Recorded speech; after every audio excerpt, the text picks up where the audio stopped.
ஒன்றும் இல்லை. இப்போ ஒன்றுமே இல்லைன்றல்ல. ஆமாடா, நேற்று ஷூட்டிங் போயிருந்தேன். இந்த இடத்துல யாரோ என்னை ரொம்ப நேரமாக பார்த்துட்டு இருக்க மாதிரியே நான் நினச்சேன்.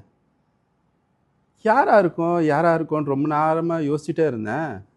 ஆனால் திடீர்னுட்டு அந்த சத்தத்தில் எனக்கு என்ன ஒன்றுமே புரியல, எனக்கு என்ன பண்ணுறதுன்னு.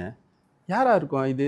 யார் பார்க்குறாங்க நம்மள? ஆனால் யாருன்னு தெரியலையே, ரொம்ப நாள் முன்னாடி பார்த்த மாதிரி இருக்கு அப்படின்னு நினச்சி நான் வந்து தூரத்தில் யாரோ பார்த்துட்டு இருக்கான். நான் கிட்ட போய் பார்க்க போனேன். அப்போது பார்த்தா நான் அவங்ககிட்ட சொல்லுவேன்ல, நான் முன்ன ஒரு பொண்ணை லவ் பண்ணேன்னு. அவங்க அண்ணன்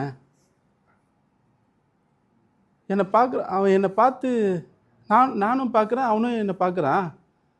அப்படியே அதிர்ச்சியாக 2 பேரும் நின்றுட்டோம். அப்படியே முதல்ல அவன் தான் என்ன பேசினான் என்கிட்ட. எப்படி இருக்க நீ, நல்லா இருக்கியா அப்படின்னு என்னை பார்த்து கேட்டான். நானும் நான் நல்லா இருக்கேன்.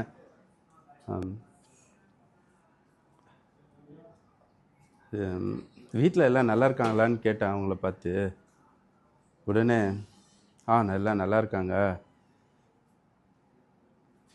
நீ என்ன பண்ணுற, எப்படி இருக்க அப்படின்ட்டு. இல்லை, நான் இப்போ படம் தான் பண்ணிகிட்ருக்கேன், நான் நல்லா இருக்கேன் அப்படின்னு சொன்னேன். அப்போது எதிர்ச்சியாக அவங்க தங்கச்சியை பற்றி கேட்டேன், எப்படி இருக்கா அவ அப்படின்ட்டு.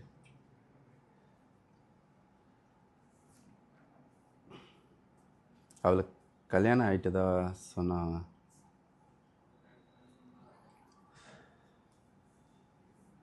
சரி, ஓகே அப்படின்னு சொன்னேன்.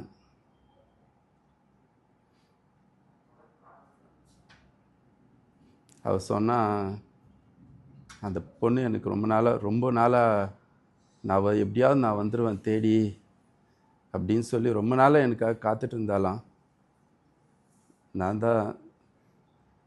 நான் தான் பசங்க கூட எல்லாம் சேர்ந்து அப்படியே